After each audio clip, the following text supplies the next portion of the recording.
Ahoy again, family! My name is Chris, and I am your captain of the Home Gamer Dad. Welcome back to the high seas adventures of Davy Jones Locker, or the Davy Jones Locker universe, which I believe I saw the designer of this now call it, and I love that. That is amazing.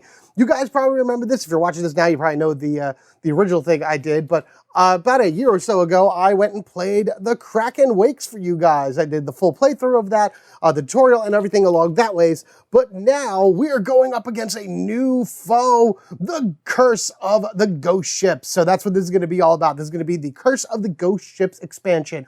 You do need the base game in order to play Curse of the Ghost Ships. And pretty much what I'm going to be doing here is for this part of the video, which will be Act 1, I will show you what Curse of the Ghost Ship adds to the game, how to incorporate it, and what to do with it. I'll do a full playthrough of Act 1, and then either in the next video, or if you're a Patreon or YouTube member, you'll be able to get it right now, you will see Act 2, where we will go up against the Spectral Fiend, its little minions, and figure out how to banish it, exorcise it, whatever you want to say, from our oceans for good. We had a giant Kraken beast before, and now we got some ghosts, and I can't wait to see what else comes out for this game series now. So that will be awesome. So let's start talking about what's new to the game and what you need to do in order to prepare for your journey. We'll come over here first because there's a lot of new boards and everything you got to be aware of. First things first, within the expansion itself, you will find the Leatherback. Come back here, little deckhand you. This is the 6th now ship that you'll be able to play as for your game. Leatherback is very, well, it's based off of a turtle, as you can see right there, a leatherback turtle. A lot of its abilities are along that ways of either reducing your speed or, adjusting your speed, whether it be really fast or really slow, and then something happening. That is why for the Leatherback, I decided to take the Act 1 ability of Slow and Steady. You start the ship in either Shipwreck Reef or the Siren's Grotto, and once per turn, you may lower your sail stat by 1 to add 1 success to a roll to an open sea card. And once per turn, you may use your hull stat instead of another stat for any roll. Patience is a virtue. Every ship does have 2 different abilities that do come with it, and I'll let you find out what that other one is for yourself. Once we go to Act 2, I'll flip it over to show you that ability there. The Leatherback will start at a 5 for speed, which is actually really good. It can go up to a 7, which is crazy. 2 cannon shots, which I need to get that higher, at least by 1 to get a 3 shot. 4 of a hull. I expected that to be higher being a turtle, but that's okay too. And then a 1 repair, which makes kind of sense about it and everything. I love it. It's an amazing mini, and I can't wait to see what other ships come out in the future. For this run, the partner to the Leatherback is going to be the Nautilus, our repair style ship, which is why it is the red color. This is found in the base game, of course. I am taking the privateer ability because not only is this ability extremely helpful for this particular expansion, but the Act 2 ability is amazing as well. First things first, privateer. On your turn, you may trade with any player or merchant ship regardless of their location. It just happens, and that is awesome. Naval ships will never attack you, pending we see those in the event deck. And when drawing from the open sea deck, ignore all cards referring to Navy, naval ships, brigades, or fleets. You've signed the letters of marque. The Navy will not stand in your way. It has a starting speed of 4, which is like less than the turtle, but I guess, it's a deep sea, undersea creature and everything, so it's not going to really move too much. Also, 2 cannon shots. I need to raise that by 2 in order to at least gain 1 more dice on an attack. 3 hull, and its big thing is its repair of 3. Remember, when you make a repair action, you cannot spread the number around between anything that needs repair. So if this was all the way down to the bottom here, I could repair 3, go back up to my base, but I can't extend it further, nor could I use that extra 1 on anything else. Does help significantly for integrity, because I'm telling you right now, in Curse of the Ghost Ships, you lose integrity like it's going out of style. There's actually 3 boards up here. I have this on top of another one, which I will show momentarily, but I just kind of wanted to show this right now. I love the ghost ships, and these are like the little minions that the Banshee has that go into battle with you. We're only going to need the first 2 because we're doing a 2-player game, but 4 and 5-player games, you'll need all 4 of these ships, and these are amazing. Like, each one of these ships is individually designed, individually colored, so they're all super unique. They all have specific names to hide, I don't know what they are, the unicorn, the flying noteman, the Republican, and what are you? I can't even tell what the hell. A second. Oh, it's a knight. It's a knight. Spectral knight? I don't know. Whatever. Whatever you want to call them is really, really cool. So I love these little chips too because they're like nice and thick and hardy. It's so cool. I'm going to actually be removing these from the board right now because I'm going to move this board over just for the time being. These chips are going to be important because these are going to be haunt chips that we have to worry about for Act 1. So really, this entire board, you don't have to worry about at all for Act 1, which is why on the other side, it says Smuggler's Den, as I reach over my table and knock everything all over the place. Sorry about that. Which, of course, is a location on the map, and that where you'll be able to do a bunch of different things on. Instead, what I'm going to do is I will take this and move this over to reveal our big bad, the Banshee. And now, again, you're not going to need this board either for Act 1, but what you do want to do is during Act 1 is set your dials.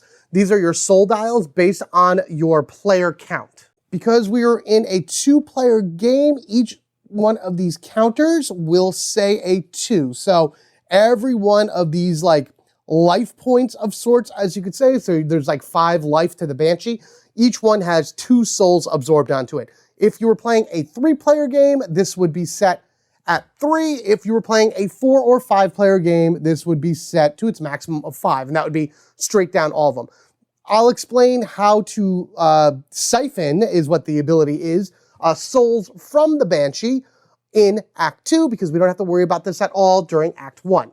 With that said, why don't we just move that out of the way, because we don't need it, and bring back over Phantom Island. So the third board that you get within this expansion is another double-sided one. As you can see right here, this is the Act 1 side for Phantom Island. You also get this really cool chest right here, which once you go onto Phantom Island, you'll be able to deposit cursed gold into, pop it right in there. You got little slots for them to go into. It's amazing. I love it. I'm so glad that we were able to get that as a stretch goal. So Phantom Island as a whole during Act 1 is your countdown to when you actually encounter and go up against the Banshee.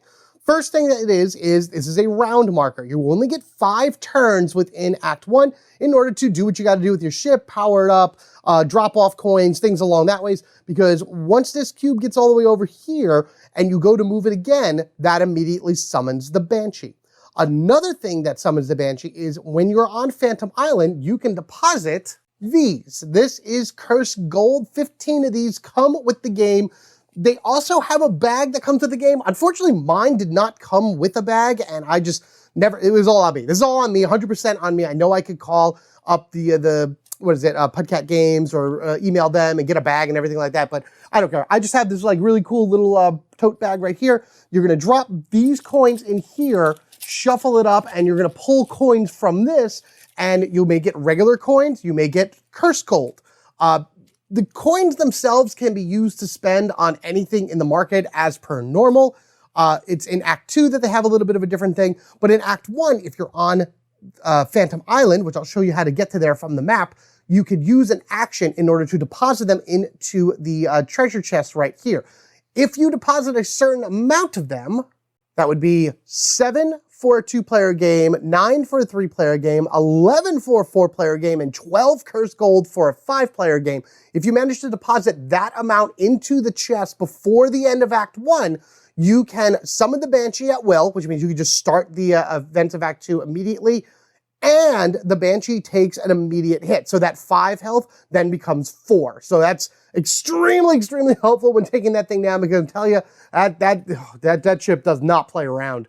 There is a second action that you're able to do while you're on Phantom Island, and that is search. And that is taking a deckhand and moving them from left to right along one of these 2 paths. When you do that, you're drawing from search cards that I have a giant pile of next to the board here. And what you're generally looking for is you're looking for path cards. The more of these you draw, the better, because each of these numbers here tell you how many cards from the search deck you need to pull in order to achieve getting past that certain area, whether it be the beach, the volcano, or the ghost town.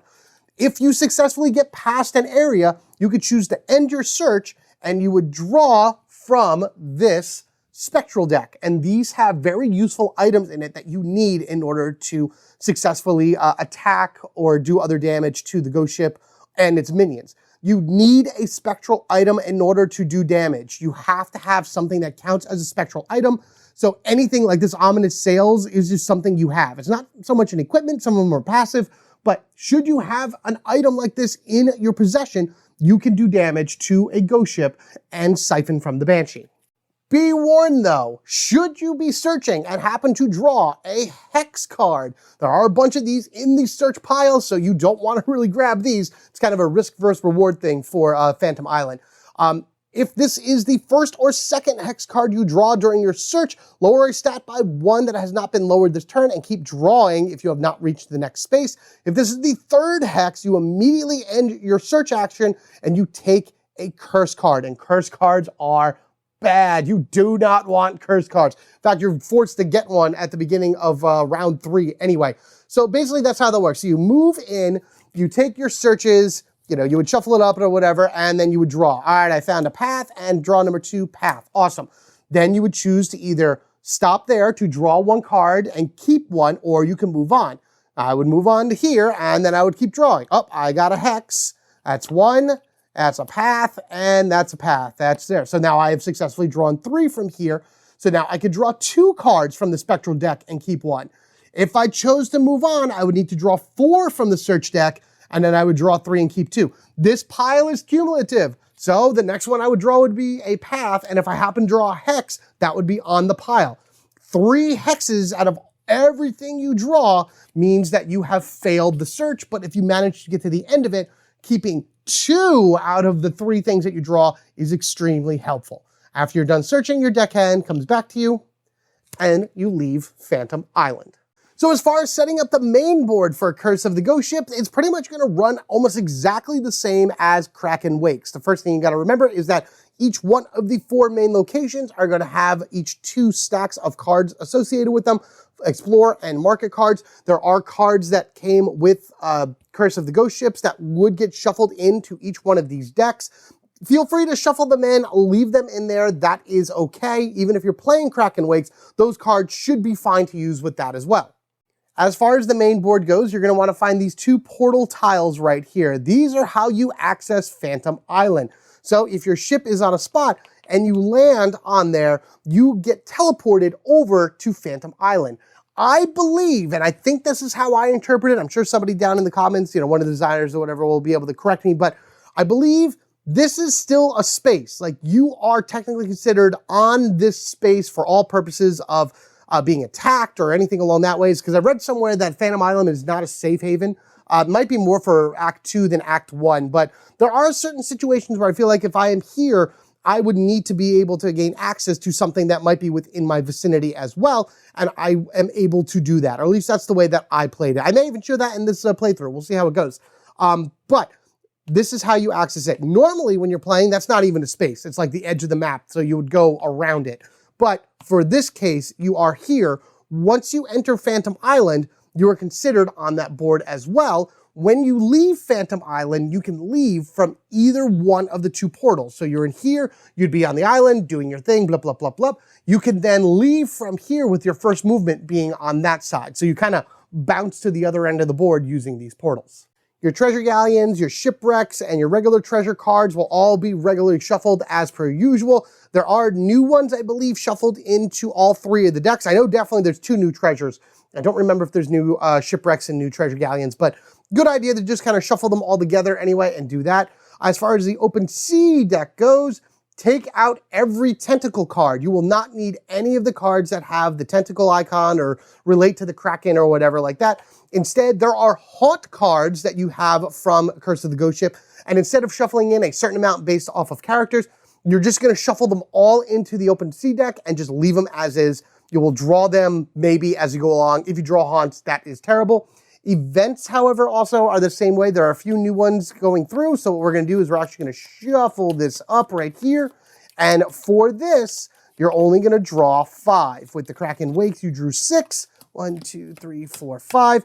Those are the only 5 events we have to worry about for this game.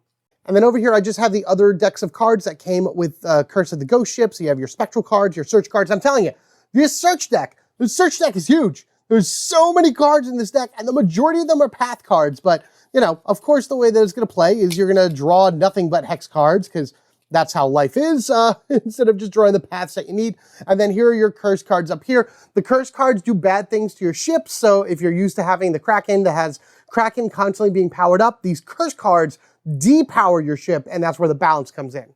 Speaking of the Kraken, I just want to show you, I put all the Kraken stuff into one bag. That would be all the Whirlpool cards, all the Kraken modifier cards, all the Kraken pieces, the Kraken tentacle dice, the Kraken markers and things like that. The only thing that's not here is, of course, the Kraken board, because that doesn't fit in this bag, but this is everything that I would need if I wanted to go up against the Kraken again. I'm trying to keep this separate from the Ghost Ship, and this way, as more expansions to this game comes out, which I'm assuming there's going to be, I hope there is anyway, I'll be able to leave them like that as well. But with that said, let's take our Nautilus and start on up in the red port, as we should with that one. Leatherback here can start in either purple or green. I'm actually going to start in purple because I'd like to have some defense. Don't forget to put your shipwrecks on the north and southern portions of the map.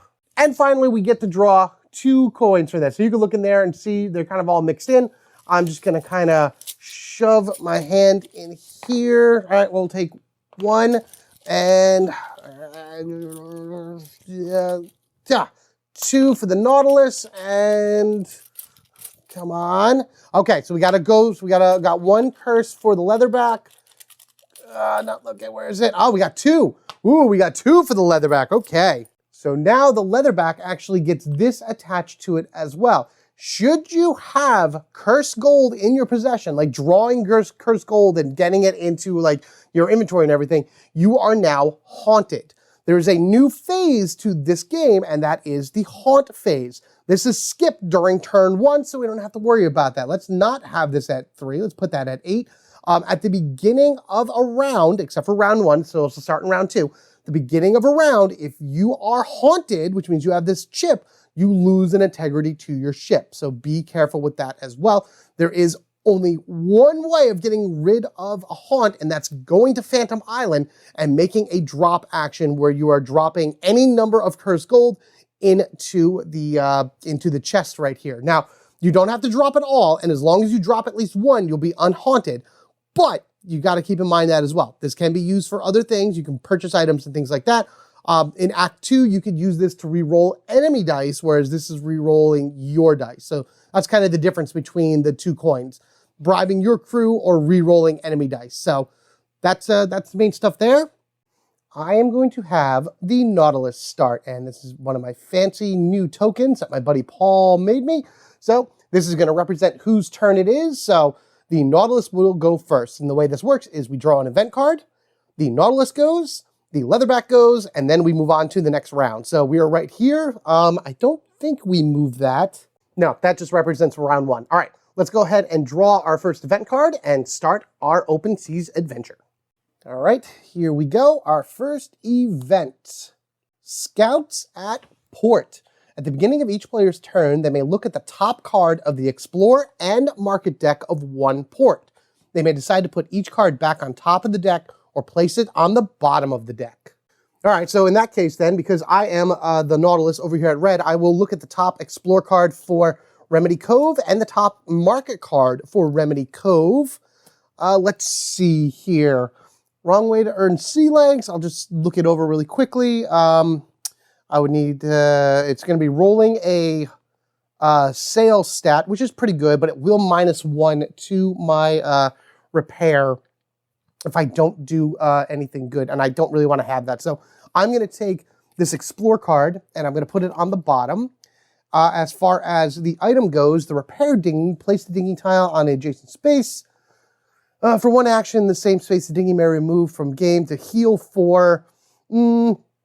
The dinghy is fun, but I don't think I'm going to worry about that right now. So I will put that to the bottom as well.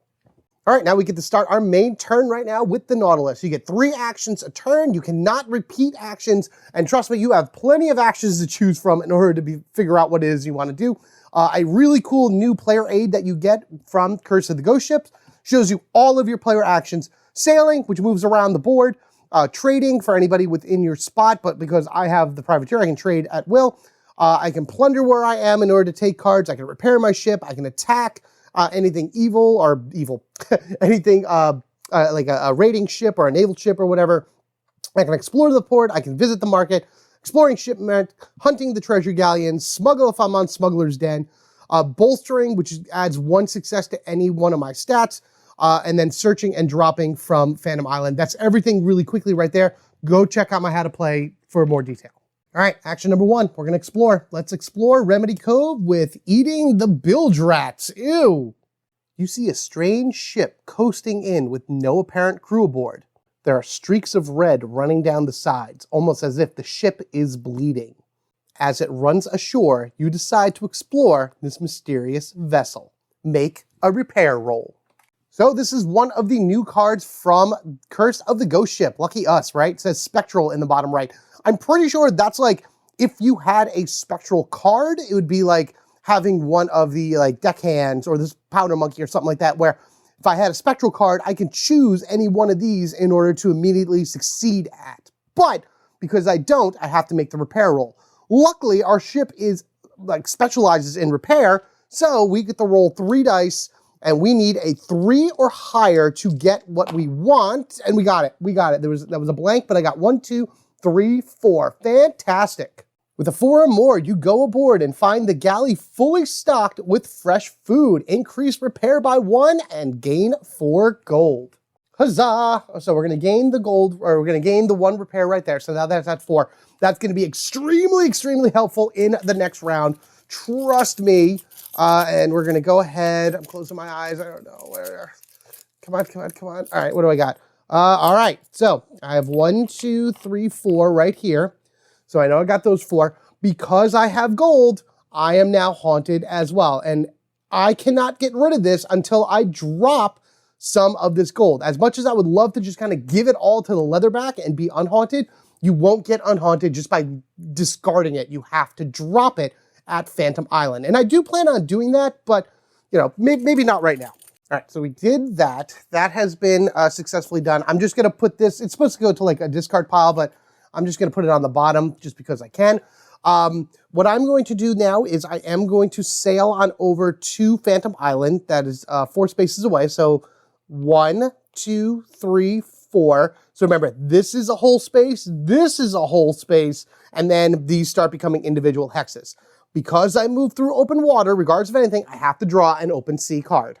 And that happens to be Rumors of Treasure. Ooh. Place this card on your ship with a league dice showing 3. At the beginning of your turn, lower the die by 1. When the die would reach 0, discard this card.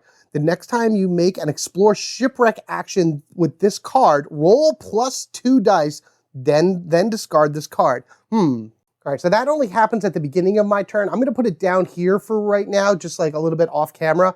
I might be able to do that by the time we finish, depending on where I move within the next. I have a few turns in order to do it, so that's the thing right there. The only other thing I'm going to do right now is I'm going to actually bolster, and I'm going to bolster my sail just to give myself 1 extra move at the very least, should I need it. Now, technically, again, my ship is here on Phantom Island, but I'm going to leave it just over on the portal and put one of my deckhands right here, because on the Nautilus's next turn, it will be able to do whatever it needs to do here on Phantom Island. So why don't we go ahead and bounce on over to the Leatherback. All right, so just like I did with the Nautilus, I'm going to take the top cards of each one of these, 1 on the market and 1 on the Explorer. Let's see, for the market, it's 4 coins, +1 success on all hull rolls for the head rails. All right, so I'm going to leave that in the market because that's really great. Build your anchor, either increasing repair or increasing hull, making a repair roll. You know what? Okay, so I'm going to leave that here on Explore. So that was a free action. I didn't do anything. Action number 1, we're going to go ahead and we're going to bolster my repair stat right there. Next thing we're going to do is we're going to explore Shipwreck Reef, and we're going to take a look at this Billaged on her anchor. You're suddenly thrown to the floor in your quarters by a crash. You run topside to see that your ship's anchor has pierced its own hull. You rush to order your crew to repair the damage. Make a repair roll. If we had the carpenter, we would immediately succeed. So I need a 3 or more to do something, and anything higher than 1 is even just as good. So I can only roll 1 dice. I bolstered beforehand, so I know I definitely have 1 success. I need to get at least 1 success on this. I got a double success. Oh, sweet. Oh, your carpenter quickly plugs the hole. You're able to make it to the port. Increase repair by 1, and gold gain is 4. Fantastic. Sweet. Repair is now up to 2. That'll at least keep that guy healing for a little bit. And we got to get 4 gold out of this. So I got 2 right here. Wow, you got a lot of that. Okay, and 3, 4. All right, that is good. I now really should make that market run to try to get that other item. I'm going to need a cursed gold for that. Yeah, we'll do that. So we're going to draw 3 cards from the market deck right here, which we know one is the head rails, the quartermaster, and the cooper. So they're all 4 gold right here. The quartermaster is once per round. You may add 2 dice to a hull roll. If you do, you get -1 success on the next roll you make. And then the cooper is whenever you would lower a stat, you may instead lower your integrity by 2. Whenever you would lose 2 or less integrity from a cannon attack, you may instead lower your hull by 1. I'm going to take the head rails. As much as I would like to have the quartermaster, because she actually helps out quite a bit in like open sea cards and other things along that ways. It's once per round, you can add 2 dice to a defense roll, but then the next time you roll, you get -1. I'm not going to remember to do that for 1. It's going to be something that's going to be tough to do. And then also just -1 success is never great either. So I'd rather just have the 1 guaranteed success at all times on my defense. So I'd put those cards in a separate pile. You need to have market cards in a separate discard, because should you do a market action at this port again, you can either choose to take them from the top of the deck, or you can choose to buy something from the discard pile. So the Nautilus could buy the quartermaster, or the Leatherback could buy the quartermaster at one point. But for right now, we're going to take 1, 2, 3, come here, and 4, leaving the Leatherback with 2 cursed gold to its possession. All right, so that ends the Leatherback's turn. So we're going to go over here, and what's going to happen now is we're going to be on to round 2. Round 2, we start the haunt phase. Because we're each haunted, we both lose an integrity, so we are both down to 7 health on our ships. You cannot go below 1 on Act 1, so if I ever get to 1 and I lose an integrity, you lose any one of your stats instead. Also, keep in mind, I did not draw an open sea card for the Leatherback because I did not actually leave from that port. I did a explore, I bolstered, I explored, I did a market. Once, maybe next round, we'll start running around the seas. But until then, we have a new event which is going to show up, which is Buried Treasure. When making an Explore Port action at Siren's Grove or Mutineer's Bay this round, you may draw an extra card, choose 1 to play, and put the others on the discard. When making a Visit Market action at Shipwreck Reef or Remedy Cove this round, players draw 4 cards. Man, I wish I had that last round. There is an event card that I actually ended up pulling that I threw out really quickly and just shuffled the deck and replaced it, that had to do with tentacles showing up. I decided that that was not part of this. That was just a Kraken thing. So you can still leave it in there and play it because it would just only affect round 1 anyway. Like the Kraken is still like haunting the seas even though you're fighting the ghost ship. But I chose to toss it and get rid of it for this one and replace it by a different thing. That's actually where we got that last one from. So just wanted to point that out before we head on over to Phantom Island. Which actually what I'm going to do is we're going to bring Phantom Island to us. So we have our island right here. We have our, our chest ready to go. And what we are going to do first is we are going to dump both of our coins from our possession, come on, thing open, into the chest. So that's 1, 2 coins from our possession into here. We need 5 more in order to do that early damage to the Banshee. In addition to that, because we made the drop action, we are no longer haunted. Should we draw any more cursed gold from other things, then we will be haunted again. Action number 2 is going to be searching. Now you can choose which path you want to go through. You're going to be drawing 9 cards regardless from the search deck. It just determines how many you want. You could do the top route, which you only need 1 to draw in order to get to the middle to draw 3, so it's a faster route. But if you want to keep pressing your luck to the end, you got to draw more cards at the end. Whereas the bottom route is a little bit more evenly distributed. You're going to do 2, and then move to 3, and then finally 4 right here. I'm going to take this chance and take the bottom route. So we're going to go right here to the beach section. And now we have to draw 2 cards because that's right here. If we went the top route, we would only have to draw 1. We have to draw 2. And we're looking for our path card. So draw number 1, path. Fantastic. Draw number 2, path. Okay, so we have successfully done that. Do we wish to move on? Yes. So we're going to go ahead, swap over here. We have to draw 3 now. So number 1, okay. Number 2, that's awesome. Number 3, ooh, it's another, okay, good. So, good news, bad news to all this. Cards that you draw from the search deck do not get shuffled back into the search deck. You're kind of just eating through the deck. There are a lot of paths in here, but the more you pull out, the more chances are that you're going to grab a hex, and that's going to be really bad for your ship. What I would love to do is, I could draw 2 spectral cards and keep one of them, or I can move on to the next area, draw 4 cards, and as long as 2 of them are paths, I know that I won't fail. So that's always a good thing, because if you draw 3 hex cards, you are immediately finished. So do we press our luck? I think we do. So let's go ahead over to the ghost town. Okay, pray, pray, pray, pray. First one, all right, that's 1 path. That's good. And we draw. Okay, all right, so we know we're going to succeed it, regardless of anything. That's awesome. So that's number 2.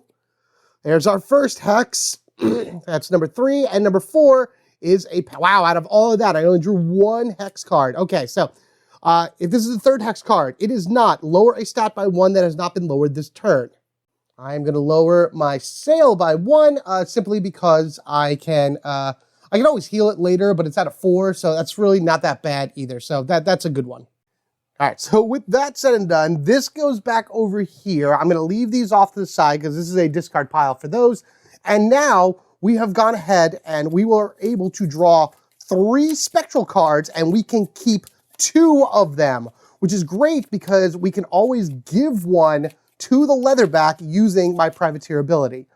First one we draw is the Green Fire Oracle. Place 3 green fire tokens on this card. Once per turn, you may choose to place 1 green fire token on this card on an adjacent enemy. Remove 2 green fires to deal 3 damage. Well, that's pretty good. The next one is Green Fire Candle. Place 2 green fire tokens on this card.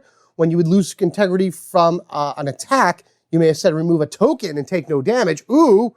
And then finally, Cursed Gold.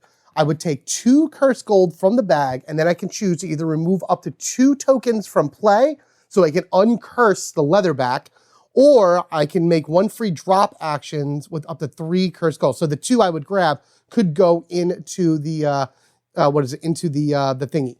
I think what I'm going to do is I'm going to take the Cursed Gold away, and I'm going to keep the Green Fire Candle and the Green Fire Oracle. I will give one of these to the Leatherback. I'm not sure which one, but for right now, my Nautilus has 2 spectral items. That ends this particular trip to Phantom Island. Ooh. This was actually supposed to drop down to 2, which I may do something with this next turn for sure. And then I'll just have Green Fire Oracle and Green Fire Candle. You get these little tokens right here. So this gets 2 of these, and this gets 4 of these. All right, and I'll determine how I want to divvy that up later. And the last thing I'm going to do is we're going to move ourselves down to Mutineer's Bay. So 1, 2, 3, 4, and then just kind of see what I can do next turn. I do need to get myself to the shipwreck to use the rumored treasure because I need to initiate the explore shipwreck action in order to actually activate it. I can't like have somebody else do it, which really stinks. I would have liked to have the Leatherback come down here and help me out with this, but that's the best that we can do right now. Let's draw an open sea card and see what we find along our ocean journey. The secret compartment. As you're taking inventory, you notice some of the floorboards are loose and pull them back to find a secret stash. Roll 4 dice. All right, this is it. This is just a straight dice roll, and we'll see what we get. If I get 2 or more, I need to get 3 or more in order just to have a good thing. All right, what do we got? We got 1, 2, 3, 4, 5 right here. There isn't much, but a few extra gold is better than nothing. Ooh, that's true, especially where I am. Let's see if I can get some regular gold out of this instead of some cursed gold. I'm trying to go to the bottom of the bag here. It's 2 pieces. Nope, I got a piece of cursed gold. So we'll do 1, 2, and I am cursed once again. All right, that's my 3 actions. Let's go ahead and bounce on over to the Leatherback. Now, there is a thing with this. Whenever you make a market or a explore action, you're supposed to put these little tokens on it because you cannot make a market or an explore action on the same space twice. So I think what I'm going to do then is just kind of put that here, leave like that, and now I get to make my own exploration. Where do I want to go? So I think the first thing I'm going to do is I'm going to bolster. Let's bolster my cannons, just because that's my weakest stat right now. Trying to think of what the best order to do this in, because I want to be able to get to where I want to get to and like do all the stuff like on the island and things along that ways, but I feel like this is the better choice to just kind of move here. 1, 2, 3, 4. So I can move up to 5, but I think staying here on this ship might be the best choice right now. Yeah, let's do that. We'll take our first action here. No, I bolstered for 1. I moved for 2. So let's draw an open sea card. Reclamation! Oh no, it's a curse. Take a curse. If you have any curse gold, place 1 curse gold back into the gold bag. She knows the curse gold can summon her to this realm, so she hunts the coins, taking them back and collecting the souls of the unfortunate crew for herself. That would be a haunt card. That is what's rolled into the open sea, and they're terrible because we now get one of these. We don't know what it does. We won't know what it does until the beginning of round 2. Just know that for right now, we have a curse on us, and we have to take one of these and dump it back into the bag, which stinks. However, we will go ahead and do a shipwreck action right here. We will summon the Nautilus to us because they are 4 spaces away from us. And between the 2 of us, we should be able to explore shipwreck and find something good with it. Now, unfortunately, that Rumors of Treasure will not apply to the Nautilus because the Nautilus is the one that needed to initiate the ability. But hey, you know what? Maybe this will work anyway. Oh, fun. I found the one from this expansion. The locker keeps ships of souls. As you board the ship of feared Captain Jayan V. Dos, you notice the jagged, splintered deck, like a gritting mouth ready to swallow you whole. You feel the stares of 1,000 eyes on you, yet there's no one here. There's something different about this ship, and you've got an eerie feeling about it. Make a cannon and hull roll. All right, so the way that the shipwrecks work is we work together in order to try to achieve the goal. The main person who started it, which is going to be our Leatherback here, gets to choose either one to roll. I am actually going to roll. What am I going to roll? What would make most sense? I mean, it would make most sense for him to roll, the sail right here, because the Nautilus would choose the other stat and roll half their dice rounded down for it. So this rolls 5, and this would roll 2. Half of that is 1, so it'd be 1. So I'd be rolling 6 dice in the hopes to get, oh God, I need to get 8 or more? Oh no. Man, it's times like this that I wish that I could have had that card from the Nautilus to roll 2 extra dice. I didn't even use my bolsters because I'm using the opposite stats that I have bolsters on. 6 dice, here we go. Please, please, please. What do we got? 1, 2, 3, 4, 5, 6, 7, which would be a great roll otherwise, except that is still a fail. The mouth-like hole opens up and swallows 5 of your men. The ship begins to shake as you flee in fear. Integrity -5, cannon -2, and sail -2. Oof, so that can be divided up however we want amongst our crew here. Leatherback is going to take the cannon -2. I'm actually going to have the Nautilus take 5, so it's actually down to 2. And then we'll take 1, and then if that were to bounce down again, it would actually take another hull damage. So the Nautilus is going to be at 1. I'm not too worried about that because I can do a repair ability for 4 and bring that up really fast, but man, that was very, very unfortunate. So now that card does not get shuffled back into the shipwreck deck, but the shipwreck does not move anywhere. Normally, if you completed a shipwreck with one of the positive results, it would move somewhere else on the board. It does not move. So on one note, that's great because then I can actually use the Nautilus next turn, but we took a beating there. Ugh. Speaking of taking a beating, guess what? It's the next round, so we move on over here. Everybody would take a damage, so you're at 6. And because you would have dropped below 1, you can't do that in, in Act 1. So I'm just going to go ahead. I'll lower my cannons down by 1. That should be fine. Because you would actually have to hit a stat. And if all your stats were lowered and you would have to lower your health by 1 again, nothing would happen because, you know, you're already in a very bad position. As far as more bad position goes, let's give you guys each a curse according to the thing right there. So that's now 3 curses amongst us that we have to deal with in Act 2. This is gone, and our new event is Avast Matey. Players may add 1 success to all rolls this round if any other players are within 2 spaces of their ship. Oh, that's great. Oh, that's fantastic. That would have given us the success here. I wish that was a thing. Oh, man. All right, well, here's what we're going to do. We're going to go ahead and do a shipwreck action for the Nautilus. So let's go ahead and draw the shipwreck from there. Again, the last one I did is no longer in that. That would have been a great thing in order to achieve, but at least this one, we should hopefully get some good stuff. Actually, we're going to back up for a moment. I confuse shipwrecks and treasure galleons all the time. With a treasure galleon, you get 2 stats.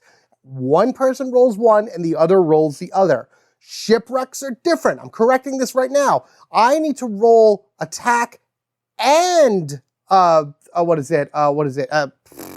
sail, attack and sail for this, which means, so I would be rolling for the Leatherback. This would have been up, 2 or 1? This would have been up 2. It would have been, I would have still had 2. I would have been rolling 7 dice here, and then 1, this would have been up, and 3. So I would have actually been rolling 10 dice. I would have been rolling 10 dice with this, with the possibility of bolstering. Okay, okay, we gotta back this up. I'm gonna reset this and then retry that roll.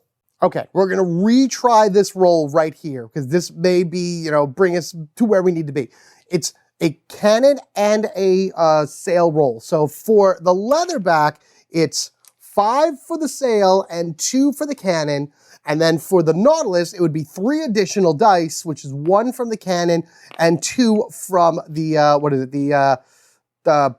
whatever it is, the sail. And I think that what I'm also going to use is I'm going to use the bolster that I had from the Leatherback for the cannon ability. So I need to hit a 9 or higher out of these dice in order to successfully do this shipwreck. I have to back it up because I screwed that up. That's how it's supposed to work. It gives you a single stat. This threw me off because there's 2 stats here. Thank you to the to the expansion for throwing me off. But then it's like whatever stat this is, whoever's helping you uses half of that stat in order to give the roll. That's why this is so high, because you have so many dice to hopefully be able to do it. Watch me now to do it. 1, 2, 3, 4, 5, 6. I got the same result. The same exact result. All right. That's, man, fate wasn't a thing, let me tell you. All right. Well, that didn't matter then anyway. Did I take my damage from this at the beginning of the round? I don't think so. So I think this would have to go to 3 and this would go to 5. Whoops, come back here. We'll say that happened. Oh boy. Oh, things are escalating quickly. But now we're going to do a shipwreck action for the Nautilus. The Cursed Idols of Captain DB. 11 golden ruby-eyed elephant idols. That's what DB was after. His lust for these led him to the ends of the sea, sailing perilous waters and exploring unknown lands. Some say the idols were cursed, causing him to go mad. You think that may be true, as when you open the captain's quarters of his wrecked ship, an arrow flies by your face. The whole room is set with traps that you must get through. Roll a repair roll. Much more confident in this because I get, well, technically I get 4 from the Nautilus, 2 more because of the rumored treasure card, which is the last round for this. And then I only get 1 from, the Leatherback. So between this, I need to get a 4 or higher to get the best result. We'll keep that. We'll definitely keep, look at this. Look at that. How?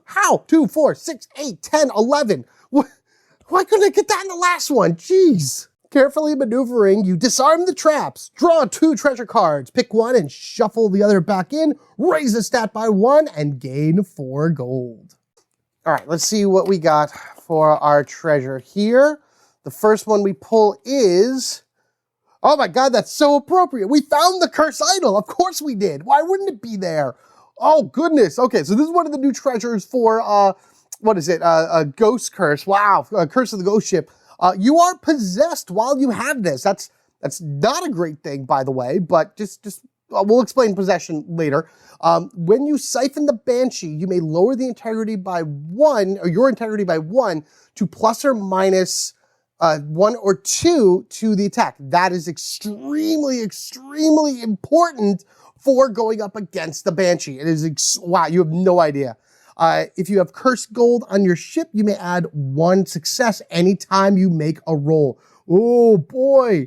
Oh, and the provocator ability is, I believe that is not the other one for the Leatherback. That's like on the other thing. The other thing is the sextant. If you are attacked with 5 or more success, make a hull roll or a sail roll, 4 or more, moves your ships. But to be honest with you, I got to take the cursed idol. I have to. That's what we got. We found Captain DB's cursed idol. It's this 11 golden ruby elephants. This gotta be it. This can't be a thing. This is not even part of the, what is it? The expansion. This was the original. And now we finally get the treasure. Yeah, that's what's happening. Oh yeah. And I'm actually going to give the cursed idol to, the Nautilus right now. Just because I think it'll be better for them to have that going forward than the Leatherback. Leatherback is going to be kind of like a shoot at me type deal, you know, a target flying around, while the Nautilus will do most of the attacking in Act 2.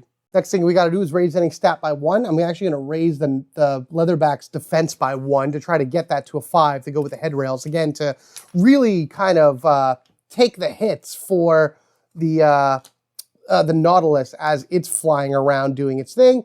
And lastly, we get 4 gold, all of which, that's 1, 2, yeah, we'll just give that to Leatherback. And 3, 4, oh, 2 more pieces of cursed gold. There we go. Okay, so that's what we have here. Got all of this. We've only taken 1 action so far with the Nautilus. So what I'd like to do, I'm going to use my privateer ability, and I'm going to just kind of give this green fire candle over to, the Leatherback right now. So you're going to have that. I'm going to keep this piece. Am I going to keep this piece? No, I'm going to also give you this piece of cursed gold, and I'm going to take this from you, if you do not mind. Thank you, sir. Because that's action number 2, was the trading between the 2 of them. This is actually I'm going to get rid of as well. We've completed this shipwreck, so it actually moves to a different spot. It goes northwest, so the shipwreck is now all the way up here. And I'm going to use the final action to go 1, 2, what do I have? 3. Oh man, so I can't even make it to the port. So Nautilus is just going to go there for its last turn. Let's go ahead and draw an open sea card. Merchant at sea. Scarce while out at sea, the merchant you found seems to care more about seeing other ships than making a profit. Roll 3 dice. Looks like we may get that marker card anyway, depending on what we roll. We roll a 4. What does that do? You make a rare find. Wow, take the top card of the treasure deck. Okay, so what did we get? We got the crow's nest. Oh, wow. If an enemy moves within 2 spaces of your ship, you may instantly move to their space, +1 dice on defensive rolls against adjacent enemies. Hey, I'll take it. I'll take any type of defense. So now I don't have anything else, but I do have at least 2, treasures for the Nautilus. So I can only have 2 at max. So we have the crow's nest and the cursed idol, which the cursed idol, we are possessed. But that finishes that. It is the Leatherback's turn. Leatherback is actually going to make its way over to Mutineer Bay. So 1, 2, 3, 4. So it's going to be here. And they are going to do an explore action as their second thing right here. The Marooned Sailor. As you come to pass a small island, you see a very haggard sailor deserted on its shore, waving for help. You're tempted to rescue him, but wonder if there's a reason he's left there. You decide to send a few men ashore to find out. Make a sail roll. All right, so we get to go ahead and roll 5 dice here and see what we can get. Honestly, 4 or higher would be wonderful. Or 3 or higher, actually. That's well in my favor at this point. What do we got? We got 1, 2, 3, 4, 5. Oh, cool. You weigh anchor and sail a dinghy. He thanks you and tells you of his perils and is happy to work as part of your crew. Increase our hull by 1 and gain 4 coins. Yeah, that's what I'm talking about. Now we have a 5 for the hull, which is awesome, and 4 more coins, which we'll be heading probably over. Oh, God, yeah, we will. That's 1, 2, 3, whatever, 4. That was 2 planes anyway. So, yeah, I'm going to say next turn, because we only have a few turns left, but we are definitely going to be making our way over to Phantom Island to drop those off sooner than later. But that ends this particular round. I kept forgetting a vast matey this entire time. I don't think it would have changed much as far as the overall results, but hey, you know what? I still think that was a good round regardless of anything. Next, we have bribery. Players may pay up to 2 money to add that many successes to any rolls this round. So that would have taken effect after this. What we have to do is move this. We are both cursed, so I never made a repair roll here. So unfortunately, we're going to go ahead and go down 1. You are now down to 4, and the problem now is that everybody loses 1 stat on 2 different things. God, I gotta go 1, 2 right there. Man, I wish that didn't happen. 2.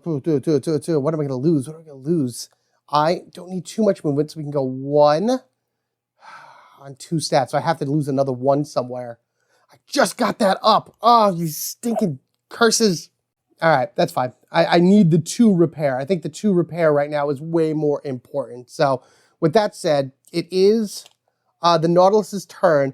I am going to immediately use a repair action to bring this at least up to 4 to save me from other things. What's funny is I have to move into Mutineer's Bay as a move action, which is kind of silly, but you know, whatever. So we'll do that. We'll move into there. Draw an open sea card. Oh, this is perfect. Naval patrols. I get to completely ignore this because of my privateer ability. So the Royal Navy means nothing. They are actually not on the board at all. Say, when drawing from the open sea deck, ignore all cards referring to Navy, naval ships, brigades, blah, blah, blah, blah, blah. So that's fine. Okay, so did that. Action 1 was repair. Action 2 is moving. Action 3 is let's go ahead and go to market for Mutineer's Bay and see what we can purchase. All right, so the first thing we have is the Jolly Roger. You and all allies within 3 spaces add. Wow, I could use all my coins for that. Oh boy, adds 1 success to all attack rolls. The Master Gunner, once per attack roll, you may reroll up to 2 blanks. That's also really good. And the Stern Chasers, after you move at any point during the round, add +2 successes to your next attack roll. I'm actually going to take the Stern Chasers, only because it's 2 less gold, and I think after you move at any point during a round, you can add 2 results to your next attack. So it'd be move and shoot, and I think that would be a good thing for my my ship. So this is an attack one, whatever. It'll just go next to the Green Fire Oracle because it is what it is. We've spent 4, 1, 2, come here, 2, 3, 4, and I have 2 gold left. Let's go ahead to the Leatherback, who on their first turn I thought was going to do a market action for Mutineer's Bay, but instead what I'm going to do is we're going to head ourselves up to this portal. So 1, 2, 3, 4. Yes, it does have a movement of 4. Gets us to the portal to get us over to the island, but first we need to draw an open sea card. Stowaway. Place this card on your ship with a league die showing 3. At the beginning of your turn, lower the die by 1. When the die reaches 0, discard it. While you have a stowaway, lower your integrity and hull by 1 at the beginning of your turn. After lowering the lead die, for 1 action, you may search your ship by rolling 3 dice. If you roll a 4 or more, discard this card.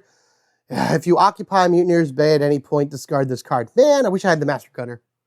You know what, we're just going to take a chance right now using my second action to roll 3 dice and hope for the best. There we are. Good. Get out of here, you stowaway. Gonna kick you off my ship for good. Bye, into the oceans with you. But we are on Phantom Island, and for my third and final action for the round for the Leatherback, we are going to go ahead and drop. We have 1, 2, 3, 4, 5, 6, and 7. So long as you make a drop, you are able to unhaunt yourself. So I have 7 coins in here, exactly as I need to. I am no longer haunted, which is great. I don't think the 1 goes over there to the Nautilus, or at least I'm not going to. And I still have several coins for the for Act 2. So that is great. We have 7 in there, which is going to help out immensely. Oh, that's going to be awesome. All right, so that brings us to the end of this particular round. Let's go on over here. This drops down You are not haunted, so you only lose 1 integrity, so you are down to 3. You are haunted, and you have to lose 2 integrity, so you are from, what, 4? You're down to 1.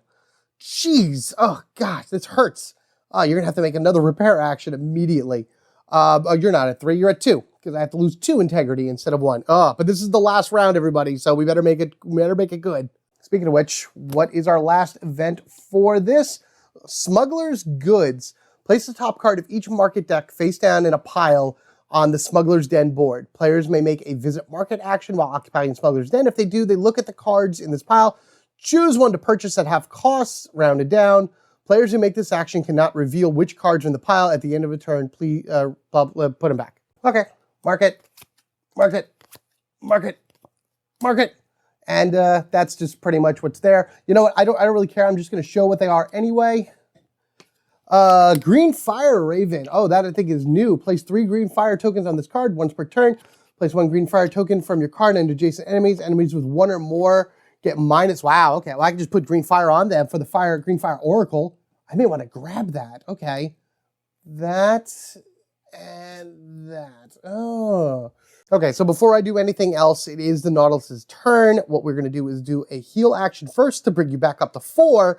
Then we're going to move to Smuggler's Island, or Smuggler's Den, whatever. We have a movement of 3, which I don't even think is going to make it there, is it?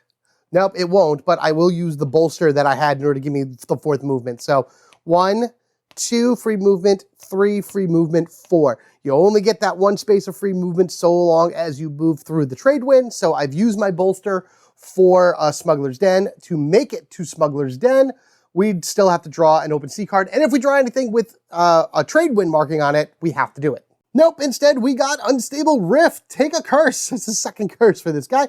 If you used a portal this turn, you must lower 2 stats by 1. Good thing I didn't. You dare to venture through the ominous swirling green fire, and you've paid the price to find what is on the other side. Phantom Island. All right, 2nd curse here. So 1 was heal, 2 was moving, 3, I'm going to go ahead and spend 2 of my coins, because it's all I got left, unfortunately. We don't have much money going into this, but we needed what we can in order to be able to do what we do. I'm taking the Green Fire Raven, so I would place 3 Green Fire tokens on this. So let's go ahead and do that. Bump, bump, bump. Once per turn, you may place 1 Green Fire token from this card on an adjacent enemy. Enemies with 1 or more get -1 results when defending. All right, so that'll be pretty. We got a lot of stuff going on here with our guys. And I'll rearrange all this once we get into Act 2. But with that said, we did that here. So now we're back over to the Leatherback. Leatherback is going to first... Do I want to actually explore the island? I think we have everything we need regardless. Everybody has a spectral item. We have things along that ways.